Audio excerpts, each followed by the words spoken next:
Bismillahirrahmanirrahim. Assalamualaikum warahmatullahi wabarakatuh.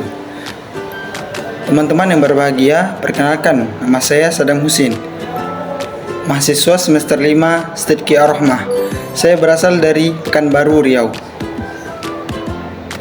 Kali ini kita akan bercerita dan berbagi wawasan tentang apa itu perencanaan sumber daya manusia.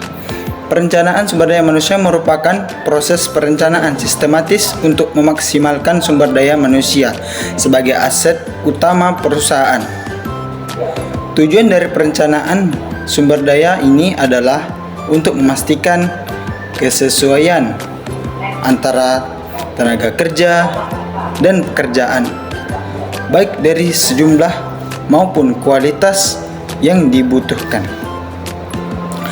Secara garis besar, proses perencanaan sumber daya manusia dibagi menjadi 4 langkah. Yang pertama, persediaan tenaga kerja saat ini. Perlu yang kita ketahui, langkah paling awal yang bisa dilakukan dalam memulai perencanaan sumber daya yaitu menilai ketersediaan sumber daya manusia yang ada di perusahaan. Penilaian ini termasuk studi komprehensif dari berbagai aspek sumber daya manusia seperti jumlah, skill, kompetensi, kualifikasi, pengalaman, usia, jabatan, kinerja, kompensasi, dan lain sebagainya. Yang kedua apa teman-teman? Kebutuhan SDM di masa mendatang. Langkah selanjutnya perencanaan sumber daya yaitu menganalisa kebutuhan tenaga kerja di masa mendatang.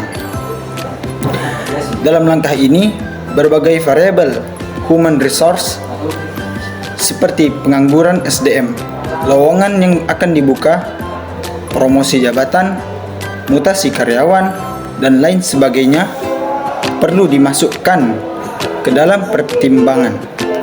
Selain itu, variabel tidak terduga seperti pengunduran diri serta pemecatan juga perlu dijadikan bahan pertimbangan dalam analisa. Yang ketiga apa teman-teman? Perkiraan permintaan SDM. Kemudian, human resource bisa mencocokkan tenaga kerja yang ada saat ini dengan perkiraan kebutuhan tenaga kerja di kemudian hari. Dalam langkah ini, permintaan juga mengetahui strategi dan objektif bisnis jangka panjang agar perkiraan permintaan bisa sesuai untuk memenuhi kebutuhan perusahaan. Kemudian strategi dan implementasi pencarian SDM. Setelah mengetahui kekurangan yang dibutuhkan dari evaluasi supply dan demand SDM, sumber daya manusia, human resource bisa mengembangkan strategi berdasarkan perkiraan permintaan SDM yang sudah dibuat. Strategi yang dibuat tentu harus bisa memberikan solusi bagi kekurangan masalah SDM di perusahaan.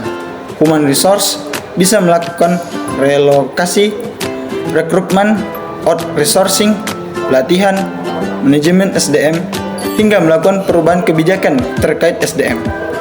Perusahaan juga bisa menggunakan jasa konsultan untuk meminimalisir reaksi negatif terutama mengenai masalah hukum dan legal.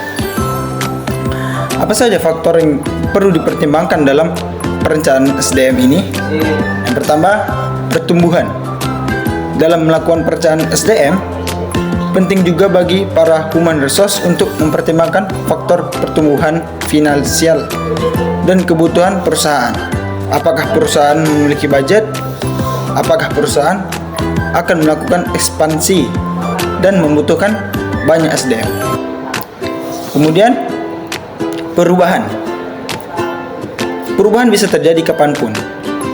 Ketika perusahaan sedang mengalami perubahan, usahakan agar human resource memiliki fleksibilitas agar bisa memenuhi kebutuhan perusahaan dengan lebih baik. Yang ketiga, teknologi.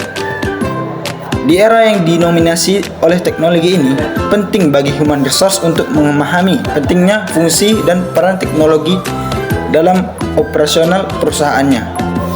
Jika diperlukan, human resource juga bisa merencanakan pelatihan untuk karyawannya, mempelajari fitur ataupun perangkat yang digunakan dalam perusahaan.